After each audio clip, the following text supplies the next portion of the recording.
नमस्कार दोस्तों, स्टोरीवाला के नए एपिसोड में आपका स्वागत है। आप सुन रहे हैं शहीद आजम सरदार भगत सिंह की कहानी का 8वां एपिसोड। एक तरफ जहां भगत सिंह के घर पर उनकी मंगनी की तैयारियां शुरू हो चुकी थी, वहीं दूसरी तरफ अपने परिवार वालों से नाराज भगत सिंह अपनी शादी से बचने के लिए घर से भाग निकले थे।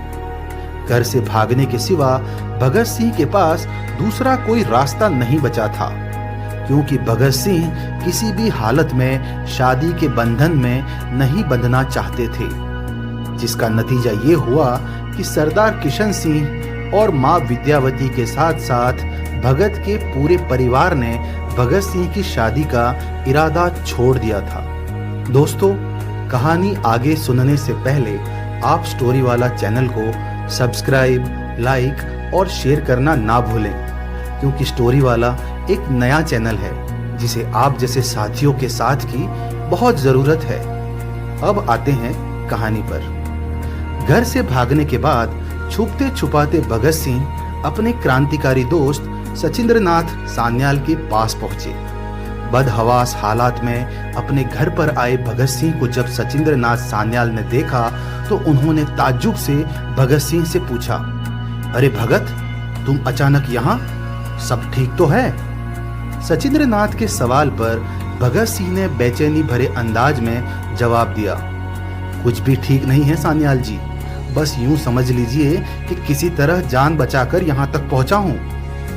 सचिंद्रनाथ सान्याल भगत सिंह की पूरी हकीकत से अनजान थे। उन्होंने अपनी कमर से पिस्टल निकाल ली और दरवाजे की तरफ भागे और चौकन्ने होकर दरवाजे की बाहर की तरफ झांकते हुए बोले, तुम्हें किसी ने यहाँ आते हुए देखा तो नहीं है? भगत सिंह ने जवाब देते हुए कहा, आप किसकी बात कर रहे हैं सान्याल जी? सचिंद्रनाथ अब भी चौकन्ने होकर हाथ में पिस्टल लिए दरवाजे के बाहर का मुआयना कर रहे थे। सचिंद्रनाथ को इस हालत में देखकर भगत सिंह ने कहा, अरे सान्याल जी, आप बाहर क्या देख रहे हो? बाहर कोई भी नहीं है। भगत की बात सुनकर सचिंद्रनाथ बोले, तो फिर तुम किससे पीछा छुड़ाकर भागने की बात कर रहे हो भाई? भगत सिंह ने लाचार और बेबसी भरे अंदाज में कहा, मेरे अपने परिवार वालों से। भगत सिंह की बात को सुनने के बाद सचिंद्रनाथ सान्याल ने बड़े ही अजीब अंदाज में भगत सिंह को घूरते हुए कहा, तुम भी कमाल करते हो भगत, खामखा मुझे डरा दिया। मुझे लगा कि गोरे सिपाही तुम्हारे पीछे लगे होंगे। तुम पूरी बात बताते नहीं हो और ऊपर से। सचिंद्रनाथ की बात काटते हुए भगत सिंह ने कहा, लेकिन आपने मुझे पूरी बात बताने का मौका कहाँ दिया सान्याल जी? भगत सिंह की बात सुनने के बाद सचिंद्रनाथ ने घर का दरवाजा बंद किया और पलटकर बोले, अच्छा ठीक है, बताओ आखिर माजरा क्या है जो हमारा जाबाज क्रांतिकारी इतना परेशान है? सचिंद्रनाथ के पूछने पर आखिरकार भगत सिंह ने अपनी मंगनी और घर से भागने का पूरा किस्सा सचिंद्रनाथ को सुनाया, जिसे सुनने के बाद सचिंद्रनाथ का हंस हंस कर बुरा हाल था। काफी देर के बाद जब सचिंद्रनाथ की हंसी रुकी, तब जाकर सचिंद्रनाथ ने बड़े ही हल्के अंदाज में भगत सिंह से कहा, तुम भी ना भगत, कमाल करते हो, भाग कर तो ऐसे आए हो जैसे शेर पीछे पड़ा हो। शादी की बात से इतना डर गए कि घर से ही भाग निकले? भगत सिंह ने सचिंद्रनाथ पर झुंझलाते हुए कहा, खिल्ली मत उड़ाओ सान्याल जी, कुछ दिनों तक बस कहीं छुपने का इंतजाम कर दो।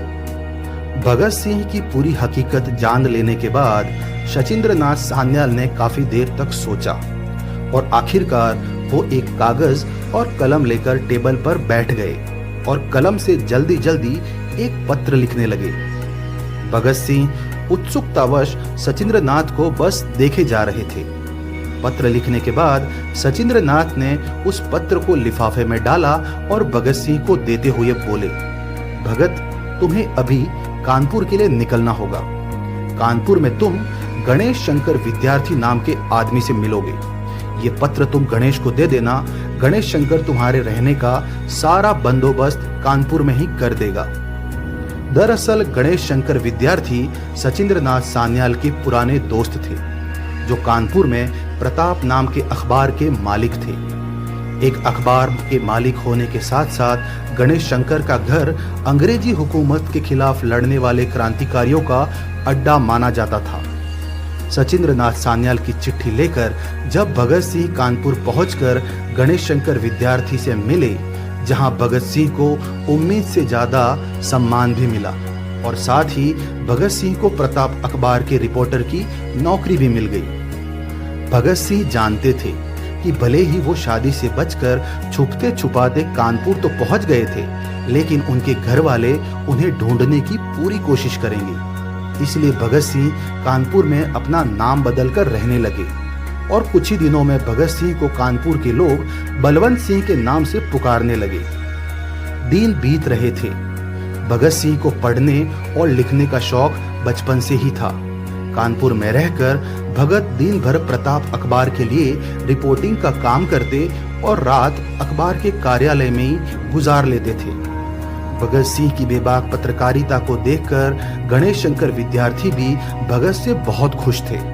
कुल मिलाकर कानपुर भगत सिंह को रास आने लगा था। एक दिन की बात है, पूरा दिन रिपोर्टर बनकर एक सनसनीखेज खबर की खोज में दिन गुजार लेने के बाद भगत सिंह जब रात में प्रताप अखबार के दफ्तर पहुंचे तो भगत ने देखा कि 4 लंबे चौड़े आदमी मुस्तैदी से अखबार के दफ्तर के बाहर मानो पहरा दे रहे थे। जैसे ही भगत सिंह दफ्तर के गेट पर पहुंचे तभी दफ्तर का दरवाजा खुला और दरवाजे से बाहर आते हुए शख्स को देखा तो भगत सिंह के कदम मानो अपनी जगह पर जम गए। भगत सिंह आंखें फाड़े बिना पलक झपकाए बस उस तेजस्वी शख्स को एकटक देखे जा रहे थे। दोस्तों, कौन था वो शख्स जिसे देखने के बाद भगत सिंह चौंक गए थे? क्या भगत सिंह के परिवार वाले भगत को ढूंढते हुए कानपुर पहुंच पाएंगे? कहानी में आगे क्या होता है ये जानने के लिए आप बने रहें मेरे यानी स्टोरी वाला के साथ और सुनना ना भूलें शहीद आजम सरदार भगत सिंह की कहानी का अगला एपिसोड। जय हिंद।